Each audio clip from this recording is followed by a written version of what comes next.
Kini kita akan mengajak Anda untuk berbincang bersama dengan Kepala Desa Sumberwuluh, Bapak Abdul Aziz. Selamat sore Pak Abdul Aziz. Selamat sore, Bapak. Pak Abdul Aziz, di desa Anda, di wilayah Anda masih ada berapa orang yang masih dinyatakan hilang, Pak? Sampai saat ini yang berdasarkan laporan dari warga dan kehilangan anggota keluarganya tidak ada 31. Berapa Pak? Bisa Kemarin diulangi? 34. Berdasarkan laporan orang hilang dari anggota keluarga, saat ini masih tersisa 31 orang yang belum ditemukan.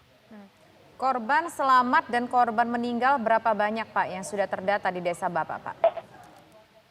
Untuk korban selamat itu kita tidak bisa memberikan angka pasti karena semenjak kejadian APD hari Sabtu kemarin itu warga kami ada yang dengan swadaya dengan keinginan sendiri sudah mengevakuasikan dirinya baik itu ke rumah saudara maupun ke tempat yang lebih aman. Kemudian baru hari ini mulai kemarin itu diinstruksikan ke titik-titik yang ditentukan. Seperti itu. Jadi kita tidak bisa mengatakan berapa korban yang selamat. Oke. Kedepannya apakah sudah ada informasi dari warga Bapak mengenai nasib ke depan mereka seperti apa? Apakah kembali lagi ke desa Sumberwuluh ini ke depannya atau bagaimana rencananya? Sampai saat ini kita belum ada planning untuk itu, kita belum menentukan sikap untuk itu karena saat ini desa kami masih dinyatakan dalam zona merah. Artinya kita tidak tahu sampai kapan desa kami akan diturunkan statusnya untuk menjadi zona kuning ataupun zona hijau, Pak. Baik, sekarang saya ingin ke Pak Raditya dari tim rescue. Pak Raditya, ini rata-rata dari seluruh korban yang berhasil ditemukan, mereka ditemukan tertimbun dalam ketebalan abu berapa meter, Pak? Apakah cukup dalam, Pak? Relatif ya, Mbak. Ada yang cukup dalam sehingga membutuhkan alat berat untuk membantu. Ada yang sudah nampak bagian tubuhnya. Jadi sekarang ini rata-rata ketemu berdasarkan visual ya, penglihatan mata biasa, seperti itu. Tapi mereka yang ditemukan ini dalam kondisi utuh, Pak?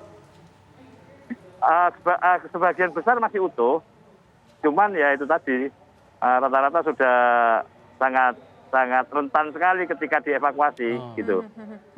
Nah, kemudian apakah mungkin dimungkinkan Pak untuk menggunakan alat berat dalam proses evakuasi ini untuk membantu percepatan Pak? Kita ingin lihat bagaimana kondisi di sana Pak sebagai gambaran, mungkin kontur tanahnya agak cukup labil setelah tertimbun material abu vulkanik ini Pak.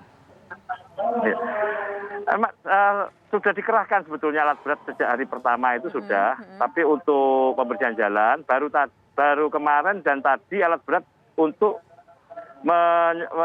menggali di titik-titik sesuai dengan kesaksian warga atau saudara-saudaranya yang merasa kehilangan dan meyakini bahwa mereka masih terjebak di dalam rumah ataupun di mana. Tadi yang kami temukan sebetulnya sudah mencoba mengevakuasi kendaraan truk dan truk ya yang ada di tengah sungai ya posisinya. Nah, cuman karena terkendala cuaca tidak diteruskan. Kami segera kembali lagi ke pos masing-masing. Seperti itu. Baik, saya ingin kembali ke Pak Abdul Aziz. Pak Abdul Aziz, pada saat kejadian apakah memang benar-benar tidak ada peringatan dini atau tanda-tanda bahwa awan panas guguran akan datang begitu? Peringatan dini sebetulnya ada. Kita sudah terhubung dengan pos PVMBG di Gunung Sawur. Di mana setiap getaran banjir pasti akan diinformasikan ke kita dan akan kita teruskan ke semua warga.